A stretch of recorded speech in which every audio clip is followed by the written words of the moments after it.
di sini Rita Erika sama Kak Beni. Kenal semuanya? Ada yang belum kenal gitu.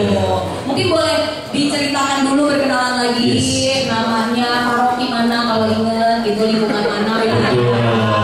Wah. Bisa masuk sebelah kanan. Itu biar dia pikiran. Iya. Terus mungkin ini ke paroki Jalan Malang karena udah hot banget benar. Sama spesifik profesinya. Mungkin Kak dulu boleh silakan. Halo, selamat siang. Saya Erika, saya produser dari Falcon Pictures. Saya paroki dari Santa Immaculata Kalideres. Kalian diarahin dia ya? Oh gitu ya, Oh oke. gitu, ngintil ya dari belakang. Kak Beni silakan.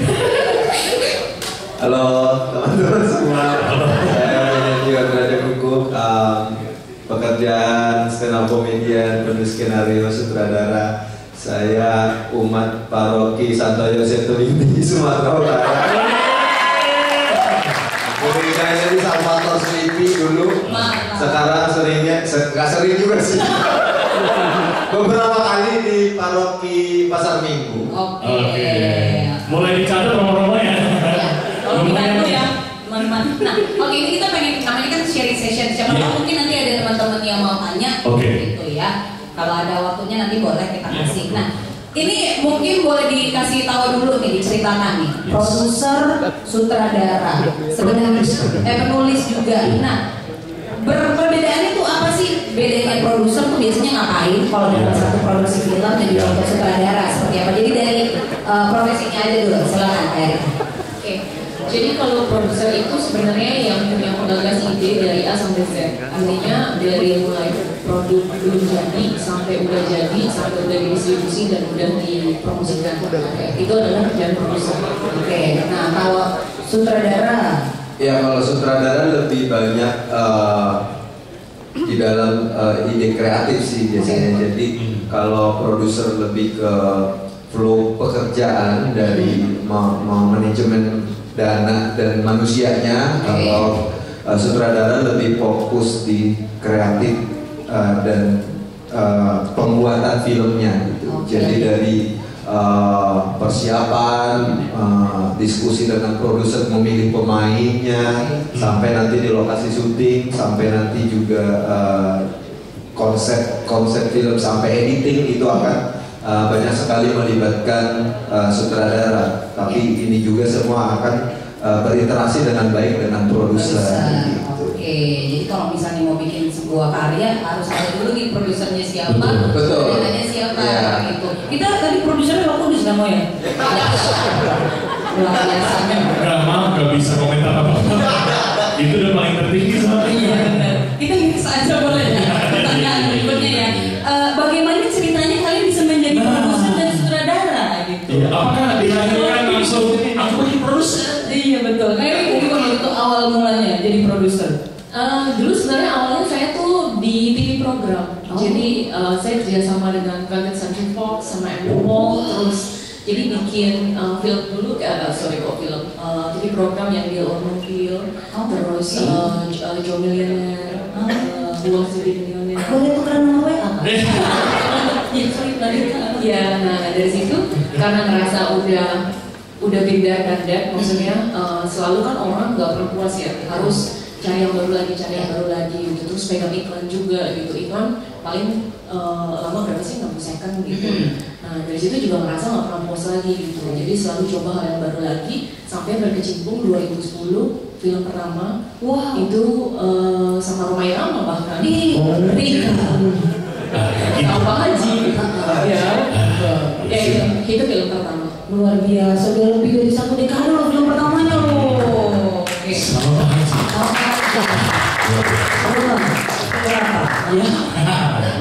Kalau Kak Beni, kamu kan tadinya kan apa sih kamu gimana kamu jadi sutradara? Pelawak saya. Satu minggu. Sebenarnya udah pernah diceritain kali ya di podcastnya. Iya, jadi awalnya 2011 saya jadi stand up comedian, terus 2013 sempat masuk TV. Tapi ternyata kalau stand up comedy Roh Kudus nggak terlalu turun.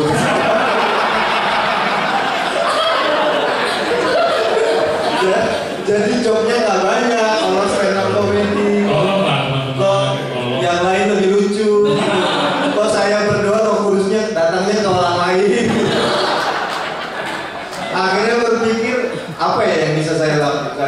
kebetulan saya dari kecil, dari SD, SMP, SMA udah suka menulis. Lalu akhirnya menjadi stand up comedian, saya pikir saya sekarang paham teori komedi. Lalu sekarang juga, dulu saya juga suka menulis. Akhirnya berpikir kayaknya menjadi penulis skenario di film adalah pekerjaan yang saingannya sedikit. Nah ternyata setelah memilih kesini turunlah Roh Kudus.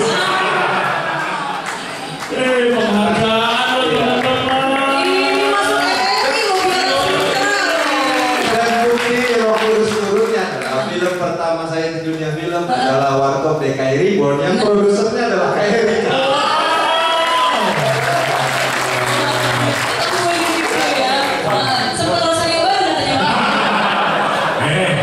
Kita nggak tahu apa tadi omong di belakang.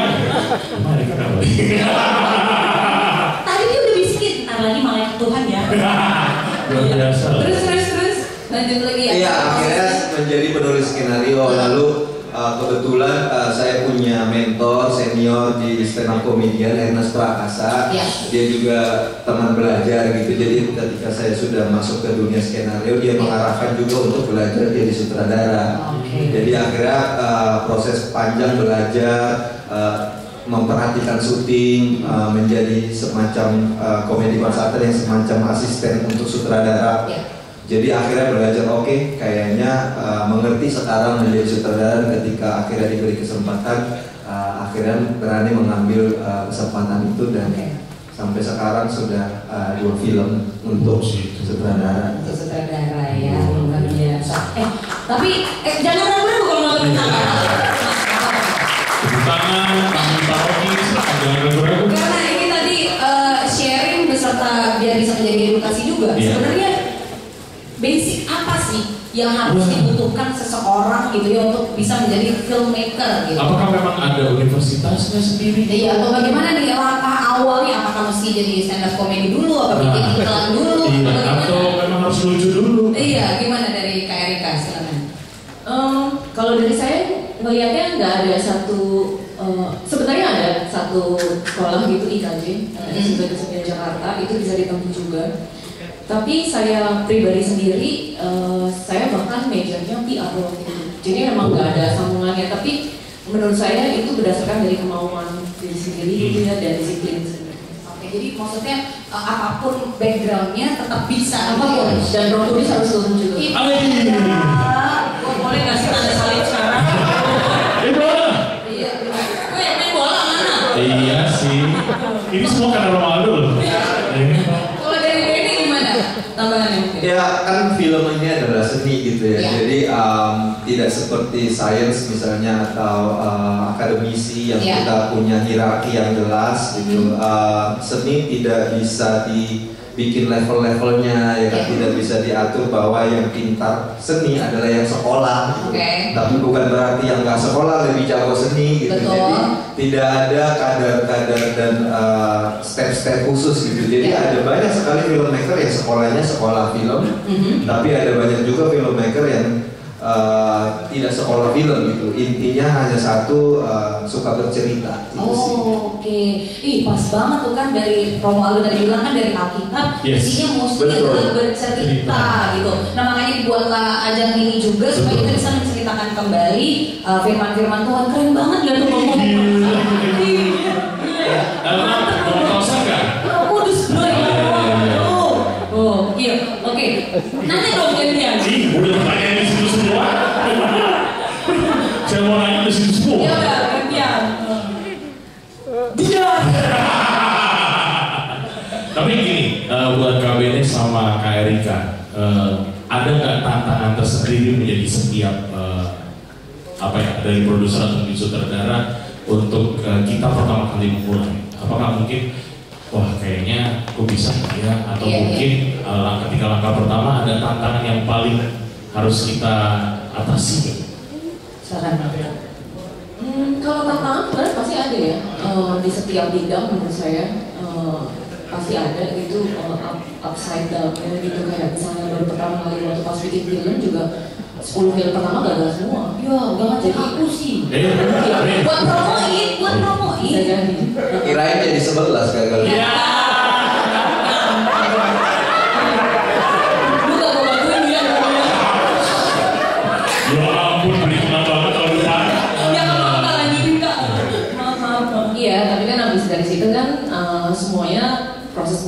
Ya. Kita tahu jadi kesalahannya di mana dan mana yang harus bisa diperbaiki. Oke. Nah, so far kalau ini challenge-nya tuh kan dari komika terus ke film. Paling susah memang adalah mendapatkan kesempatan gitu kan. Karena maksudnya untuk mendapatkan kesempatan pertama kan dia belum punya portofolio kan. Yes. Nah sementara film itu kan orang bisa menilai nih orang bisa atau enggak, harus punya portofolio gitu. Betul. Jadi bagaimana caranya membuktikan kita mampu dengan apa yang kita punya sekarang gitu. Jadi kalau kayak misalnya kalau mau bikin film pendek sendirian itu kan dananya tidak sedikit juga kan gitu.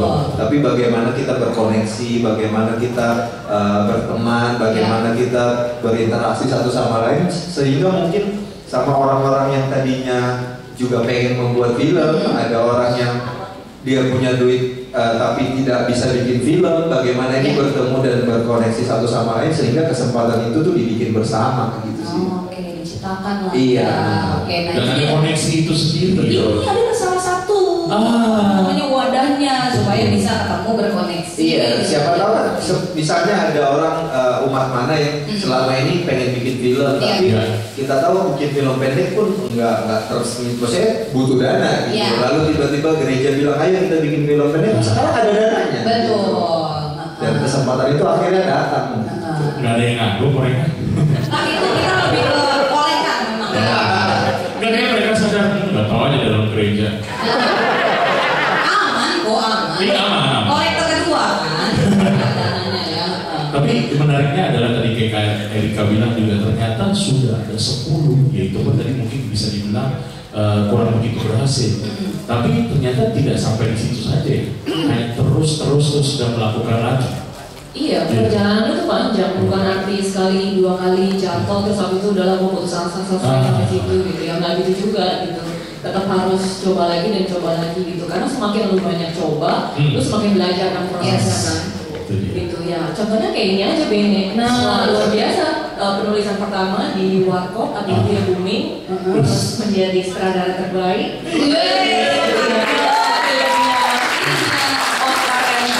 Luar biasa.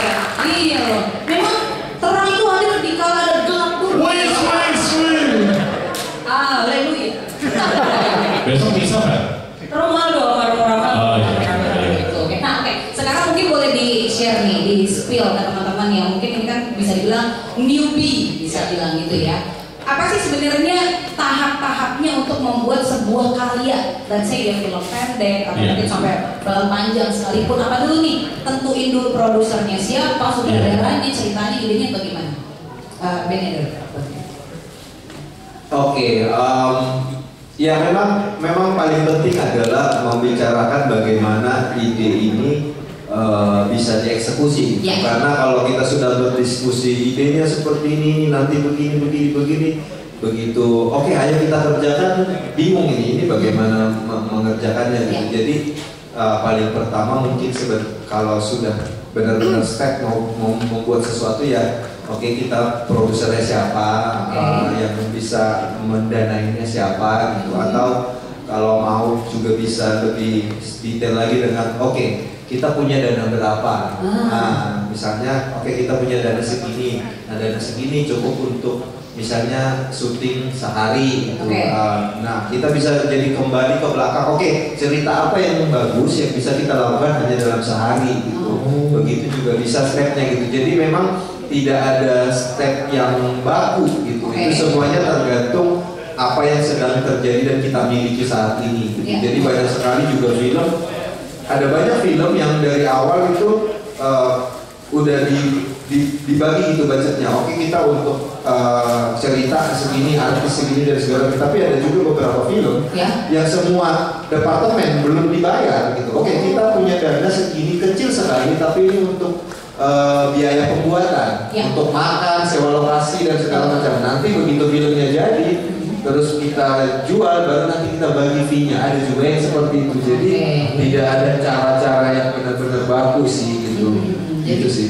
Tapi awalnya gitu ya, memang harus ada sesuatu yang dikumpulkan dulu dalam bentuk dana untuk kita bisa menentukan nih kita mau kemana lagi stepnya. Sebelum itu berarti yang pertama kali adalah kumpulkan orang-orangnya. Orang-orangnya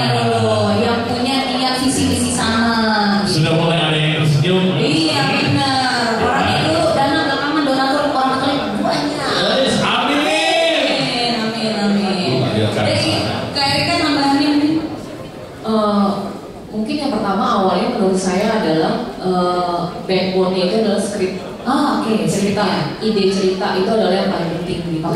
Karena kalau misalnya ide cerita ataupun skripnya itu tidak kuat, lebih baik jangan syuting. Karena nanti syutingnya pasti akan berantakan, editingnya juga akan berantakan, yang ada nanti investor marah pasti tahu waktu kembali gitu. Nah selain itu, selain si proses tahapan skrip itu menjadi backbone, setelah masuk ke produksi itu ada post produksi namanya. Setelah post produksi itu ada 2 tahapan lagi yang juga sangat penting, yaitu distribusi sama promosi. Nah itu setelah itu juga itu adalah bagian dari kerjaan produser.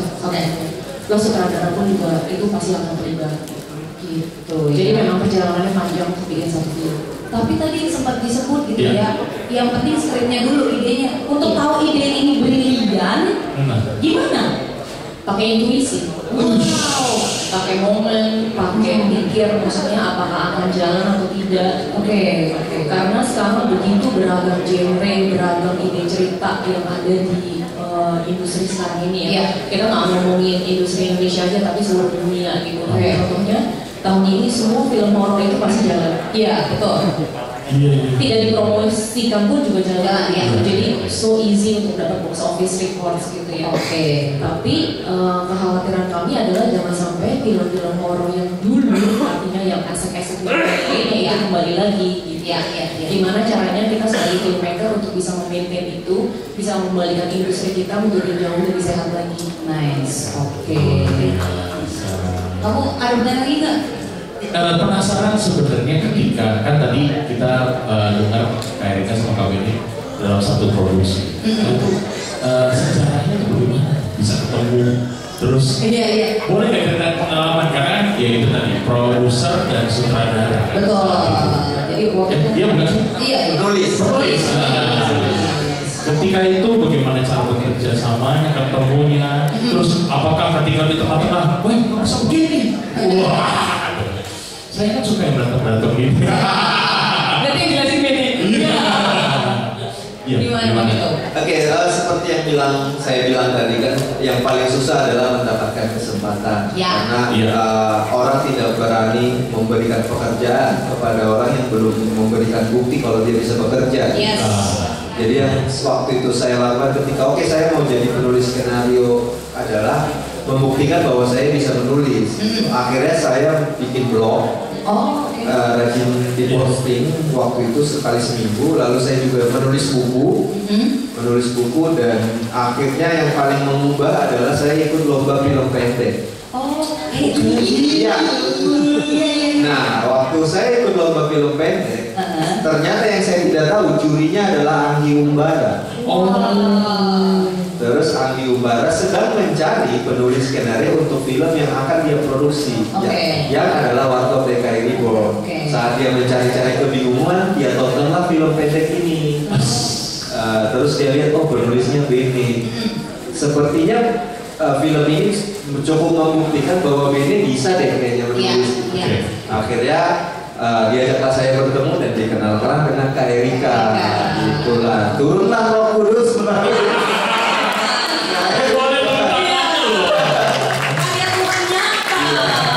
Dirinya sendiri ingin menolak tapi Roh Kudus bilang jangan. Ini kesempatan Gitu. Nah, sejak itu bertemu dan berkomunikasi untuk menggarap proyeknya. Valid bener, Kak Erika. Valid gitu ya. Tapi berarti bisa dibilang acara seperti ini adalah kesempatan. Salah satu kesempatan untuk teman-teman yang hadir di sini yang mungkin awalnya mikirnya cuma kayak, ayo udah deh ikut seru-seruan aja acara komsos. Tapi siapa tahu jadi ada cikal bakal untuk memang mereka punya potensi. Betul. Misalnya begini, misalnya Keuskupan Agung Jakarta mau bikin film pendek gitu. Kan mereka pasti ngelihat yang kemarin menang siapa ya?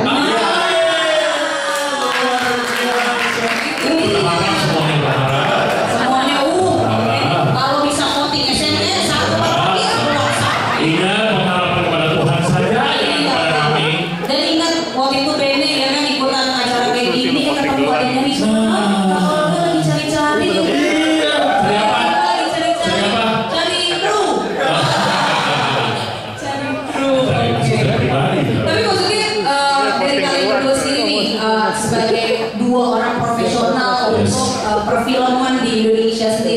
Bagaimana tanggapannya dengan Kopsos KJ yang membuat acara seperti ini untuk apresiasi film juga gitu? Dari Kak Erika dulu mungkin boleh? Kalau dari saya nggak tuh bagus banget ya, maksudnya artinya saya juga tadinya nggak ngira Kak Aji punya acara kayak gini. Oke. Jadi keren sih Pak, semoga bisa konsisten setiap tahun ya Momo ya. Iya betul. Iya betul. Tahu. Oke, tenang. Kalau yang kedua, aman. Oke, Benny gimana? Yang jelas sekarang dengan berkembangnya bioskop untuk pertama kali sepanjang sejarah ini adalah tahun di mana penonton film Indonesia lebih banyak daripada penonton film Hollywood. Lalu ada banyak sekali OTT seperti Netflix dan segala macam, Disney Plus, Prime, itu juga memaksa kita produksi sangat tinggi. Jadi tahun-tahun ini adalah tahun yang sangat susah mencari kru. Karena semuanya sibuk gitu. Jadi silakan memberikan nomor WhatsApp di bawah ini. Kita akan sampaikan ke Benny. Jadi senangnya kita dengan adanya seperti ini. Mungkin ada orang-orang yang tadinya belum menemukan dirinya. Jadi begitu dia mencoba atau mengikuti kayak gini, ternyata dia happy gitu. Akhirnya sepertinya aku bisa nih fokus mencoba karir ke dunia film gitu. Dan momen-momen ini mungkin akhirnya yang membuat Profurus lagi-lagi dan membawa kita masing-masing ke jalan yang disiapkan Tuhan.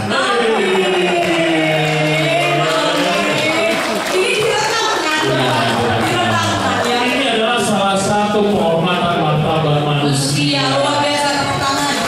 Oke, Bapak Uskup aman. Tunggu darah gitu. Tapi maksudnya kita juga di sini bersyukur gitu ya bahwa ada talenta-talenta yang memang sesama umat seiman yang juga bisa terjun di dunia profesional dan akhirnya bisa share juga sama kita. Siapa tahu kan ini bisa benar-benar bermanfaat untuk membuat teman-teman di sini jadi lebih semangat kalau misalnya mau membuat karya-karya berikutnya seperti itu. Ya, mungkin ada tips atau saran buat semua peserta dan semua orang-orang yang mungkin mau membuat karya lewat film dan mungkin terutama sebagai penghormatan terhadap martabat manusia itu apa nih yang pengen disampaikan? Dan harus ada Roh Kudusnya. Silakan Kak Erika dulu boleh. Jangan takut mencoba. Kalau gagal, coba lagi dan coba lagi. Dan ini tidak ada batasan usia ataupun ras ataupun apalah. Semuanya bisa. Semuanya bisa. Kita semua bisa. Silakan. Kalau saya dalam bercerita itu perlu kejujuran. Jadi kalau membuat sesuatu yang rasanya jujur, personal, penuh keresahan yang benar-benar dirasakan, akhirnya membuatnya dengan tulus. Jadi tidak misalnya berpikir hadiah ini yang akan aku capai, tidak, atau keterkenalan ini yang aku capai, tapi begitu melihat apa yang dikerjakan, ini yang memang pengen aku sampaikan ke orang-orang.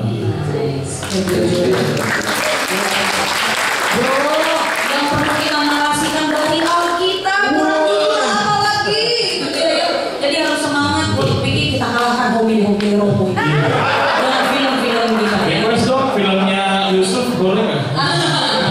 Oke, nah boleh loh promo juga loh di sini kita kasih kesempatan nih, jangan lupa. Dia kan ini cek toko sebelah seriesnya. Nonton dong, harusnya dong. Di Prime udah itu kayaknya apa nih? Biar saya like, comment, share, subscribe, mungkin boleh di share juga kita bantu. Jangan doa. Betul, lumayan. Kayak saya kalau bisa Kelapa Gading 20.000 tuh. Lumayan. Iya lumayan kan. Nah kalau yang lain kan. Ada karya yang lagi dibuat atau yang akan dibuat kemudian Amerika. Kebetulan film saya baru selesai tayang di bioskop. Miracle in Sauna Bersama. Yang suka lihat Korea aja sampai nangis tadi nontonnya. Gak ngerti teks. Nextnya akan bikin apa lagi Amerika? Ya ada beberapa proyek yang kita lagi siapin 2023. Ya, ditonton ya. Nah tapi ini yang belum nonton Ring Ring Sedap, katro kamu ya.